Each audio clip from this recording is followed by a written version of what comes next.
All in one solutions point one के YouTube channel पर आपका हार्दिक स्वागत है। प्रिय छात्रों, आज हम हिंदी साहित्य में भाषा का इतिहास नामक शीर्षक से कुछ बेहतरीन पढ़ाई करेंगे। हिंदी साहित्य का विकास आप देखेंगे। इसके अंतर्गत हिंदी साहित्य का विकास किस प्रकार से हुआ, इसमें आपको बताएंगे। हिंदी साहित्य का विकास 4 चरणों में हुआ है और चारों चरणों के नाम और उसका काल भी इसके अंतर्गत है। कौन कौन से कवि इसके अंतर्गत हैं, ये सारी चीज़ें आपको पढ़ाएंगे हम। तो आइए हम विस्तार से इसके बारे में चर्चा करते हैं। हिंदी साहित्य का विकास।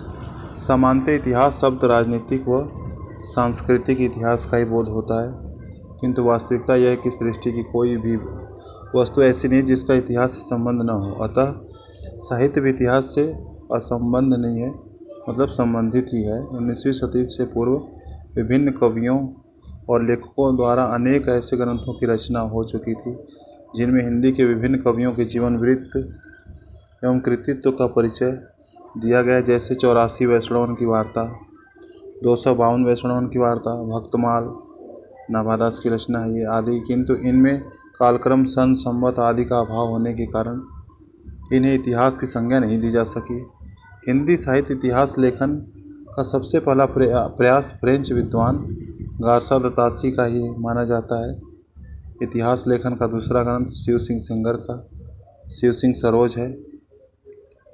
इसके बाद साहित्य इतिहास लेखन की एक परंपरा सी चल पड़ी, जिनमें ग्रियर्सन, मिश्र बंधु, आचार्य रामचंद्र शुक्ल, राम कुमार वर्मा और हजारी प्रसाद द्विवेदी जी प्रमुख हैं। हिंदी साहित्य का विकास जो है ये 4 रूपों में बांटा गया है। ये बहुत ही इम्पोर्टेंट है। हिंदी साहित्य का विकास का जो काल विभाजन है ये बहुत ही इम्पोर्टेंट है। ये जो काल विभाजन आपको इस चार्ट में दिख रहा है, ये रामचंद्र शुक्ल जी का काल विभाजन है। आदिकाल को तो रामचंद्र शुक्ल ने वीर गाथा काल कहा है, परंतु आदिकाल का समय उन्होंने संवत 1050 से 1375 तक माना है और भक्ति काल का समय संवत 1375 से 1700 ईस्वी तक माना है और रीति काल 1700 से 1900 तक माना है और आधुनिक काल 1900 से अब तक को माना गया है। तो आदिकाल के बारे में हम अलग से चर्चा करते हैं। जैसा कि बताया गया है कि आदिकाल संवत 1050 से 1375 इस संवत तक को माना गया है। तो हिंदी साहित्य का आदिकाल संवत 1050 से लेकर संवत 1375 तक, अर्थात महाराज भोज के समय से लेकर हमीर देव के समय के कुछ पीछे तक माना जा सकता है। इस काल में वीर रस प्रधान काव्य ग्रंथों की रचना हुई है।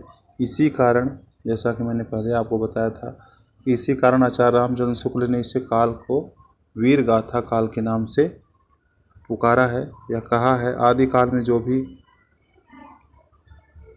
साहित्य सामग्री प्राप्त है उसमें से कुछ तो असंदिग्ध है और कुछ संदिग्ध है। इस काल में राजा आश्रित कवि और चारण आश्रित राजाओं का पराक्रमपूर्ण युद्ध, वर्णन एवं श्रृंगार आदि के फुटकल दोहे सुनाया करते थे। यही परंपरा रासों के नाम से भी पाई जाती है। इस काल के प्रमुख कवियों में स्वयंभू, पुष्पदंत, धनपाल, जिनदत्त सूरी, अब्दुल रहमान जगनीक, गोरखनाथ, चंद्रवरदाई, नरपतिनाल और अमीर खुसरो सरपा इत्यादि आते हैं। भक्ति काल का जो समय है ये 1375 से 1700 संवत तक माना गया है।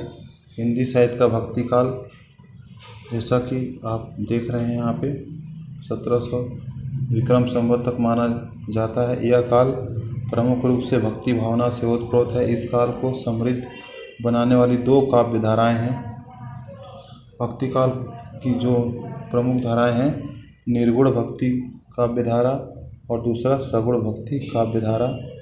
निर्गुण भक्ति धारा को भी 2 हिस्सों में बांटा गया है, जिसमें प्रथम काव्य धारा को संत काव्य धारा के रूप में भी रेखांकित किया जाता है, जिसे ज्ञानाश्रयी शाखा के रूप में भी जाना जाता है। इस शाखा के प्रमुख कवि कबीर, नानक, दादू दयाल, रैदास, मलुकदास, सुंदरदास, धर्मदास आदि हैं। निर्गुण भक्ति धारा का दूसरा जो हिस्सा है उसे सूफी काव्य के रूप में जाना जाता है। इसे प्रेमाश्रयी शाखा भी कहा जाता है।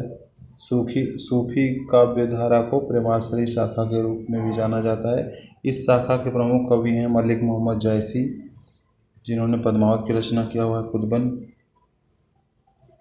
कुतुबन मंझन, शेख नबी, कासिम शाह, नूर मोहम्मद इत्यादि कवि जो हैं वो प्रेमाश्रयी शाखा या सूफी काव्य धारा के अंतर्गत आते हैं। और दूसरी जो धारा है वो भक्ति काल की है। सगुण भक्ति धारा कहा जाता है जिसे। सगुण भक्ति दो धाराओं में विभक्त है, रामाश्रयी शाखा और कृष्णाश्रयी शाखा। रामाश्रयी शाखा के प्रमुख कवि आप सभी को पता है कि तुलसीदास जी हैं, अग्रदास हैं, नाभादास हैं, केशवदास हैं, हृदय राम, प्राणचंद्र चौहान, महाराजा विश्वनाथ, रघुनाथ सिंह इत्यादि कवि हैं। और जबकि कृष्णाश्रयी शाखा के प्रमुख कवि सूरदास, नंददास, कुंभनदास, चित स्वामी, गोविंद स्वामी, चतुर्भुज दास, कृष्णदास, मीरा, रसखान रहे इत्यादि हैं। तो ये भक्तिकालीन आपने देखा 1375 से 1700 संवत। अब यहाँ पे हम बात करते हैं रीतिकाल। रीतिकाल का जो काल विभाजन है ये 1700 संवत 1700 से 1900 तक है। हिंदी साहित्य में सिंगारिता तथा रीति काव्य के काल के रूप में ख्याति लब्ध जो रीतिकाल की समयावधि है 1700 से 1900 अर्थात 1643 ईस्वी से 1843 ईस्वी तक माना जाता है। जैसा कि आपको मैंने बताया कि संवत और ईस्वी में अंतर होता है। संवत हमेशा ईस्वी से 57 साल बड़ा होता है, तो इसलिए रीतिकाल के नामकरण, विभाजन तथा प्रवर्तक कवि के मुद्दों पर विद्वानों में मतैक्य स्थापित नहीं हो सका, मतलब एक मत इसमें नहीं हो सके हैं। फिर भी रीति ग्रंथों की परंपरा को आधार मानते हुए रीतिकाल को 3 काव्य धाराओं में विभक्त किया गया है। जैसा कि आप रीति काव्य की जो 3 धाराएं हैं, रीतिबद्ध है, रीतिमुक्त है, रीतिसिद्ध है। चिंतामणि मतिराम, बिहारी घनानंद, बोधा आलम, सुरति मिश्र, केशवदास, सेनापति पद्माकर देव इत्यादि रीतिकालीन काव्य धारा के प्रमुख कवि माने जाते हैं।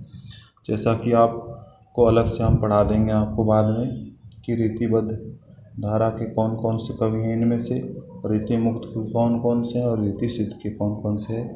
तो रीति सिद्ध के बिहारी हैं, रीति मुक्त में घनानंद, आलम, बोधा ठाकुर इत्यादि आते हैं। रीतिबद्ध में आपके केशवदास, चिंतामणि मतिराम, सेनापति पद्माकर देव इत्यादि आते हैं रीतिबद्ध के अंतर्गत। तो यहाँ पे हम देखते हैं आधुनिक काल की चर्चा करते हैं। आधुनिक काल का जो संवत 1900 से अब तक है, संवत 1900 से अब तक है। हिंदी साहित्य पिछली 2 सदियों में विकास के अनेक पड़ावों से गुजरा है। इसमें गद्य और पद्य अलग अलग विचारधाराओं का विकास हुआ। जहाँ काव्य में से छायावादी युग, प्रगतिवादी युग, प्रयोगवादी युग और यथार्थवादी युग इन 4 नामों से भी जाना गया है। वहीं गद्य में इसको भारतेंदु युग, द्विवेदी युग, शुक्ल युग, प्रेमचंद युग तथा अद्यतन युग का नाम दिया गया है। अद्यतन युग की गद्य के साहित्य में अनेक ऐसी साहित्यिक विधाओं का विकास हुआ जो पहले या तो था ही नहीं या फिर इतनी विकसित नहीं थी कि उनको साहित्य की एक विधा का नाम दिया जा सके। जैसे डायरी, यात्रा वृत्तांत, आत्मकथा, रिपोर्टाज, रेडियो नाटक इत्यादि हैं। तो हमने आज आपको बताया कि जो हिंदी साहित्य का विकास है वो कितने कालक्रमों में हुआ है। हिंदी साहित्य एवं भाषा का इतिहास, हिंदी साहित्य का विकास जो आपने देखा यहाँ पे, इसका काल विभाजन प्रमुख रूप से ही है। अनेक विद्वानों ने इसको अलग अलग नाम भी दिया है और इसका समय भी अलग अलग बांटा है, परंतु सभी विद्वानों के मतों को एक साथ लेकर ये विभाजन हम यहाँ पे प्रस्तुत किए हैं। यही इसका प्रमुख बिंदु है। तो इस तरह से हम यहाँ पे देखें कि हिंदी साहित्य का, भाषा का इतिहास और विकास कितने क्रमों में बांटा गया और कौन कौन से कवि आदिकाल में आते हैं, कौन से भक्ति काल में आते हैं और कौन से रीति काल में आते हैं और कौन से आधुनिक काल में आते हैं। इसको आप ध्यान से इस वीडियो को पढ़ लीजिए, बहुत ही इम्पोर्टेंट है काल विभाजन के लिए। ये मोटा मोटी है, इसको हम अलग से विस्तार रूप से अलग वीडियो में और विस्तृत रूप से आदिकाल को और भक्तिकाल को, रीतिकाल को, आधुनिक काल को। आधुनिक काल तो बहुत ही विस्तारवादी है, इसको हम विस्तार से पढ़ाएंगे अगले वीडियो में। तब तक के लिए आप हमें इजाज़त दीजिए। धन्यवाद दोस्तों, नमस्कार।